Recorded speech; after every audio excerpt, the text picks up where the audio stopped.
In today's video, I'm going to teach you how to remove a PDF portfolio using Adobe Acrobat Pro DC. If you've ever found yourself needing to declutter or manage your collection of documents within Acrobat, you're in the right place. We'll walk through the process step by step, making it simple and straightforward. Ready? Let's dive in. First things first, you'll need to launch Adobe Acrobat Pro DC. Make sure you have it installed on your computer. Once it's open, the next step is to open the PDF portfolio that you want to modify. A PDF portfolio is essentially a collection of files that are combined into a single PDF, which allows you to organize and present multiple documents together in one place.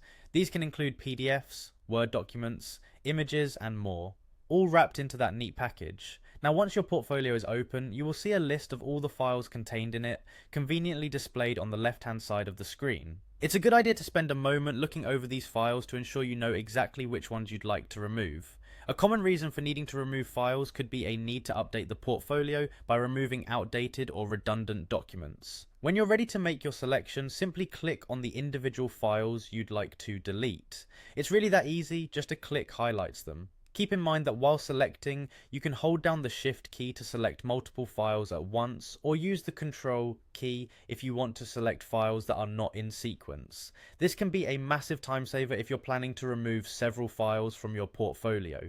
With your files selected, it's time to remove them from the portfolio. To do this, there are two simple methods you can use. The quickest way is to press the Delete key on your keyboard. Alternatively, if you prefer using your mouse, you can click on the trash icon. This icon is usually located at the top of the screen as part of the tool options. Clicking it will prompt Acrobat to remove those selected files from the portfolio. And just like that, you're done. The files have been removed from your PDF portfolio. Doing this allows you to keep your portfolios tidy, up to date, and relevant to your needs. That's it for today's tutorial. Hopefully you found this helpful and are now more confident in managing your PDF portfolios.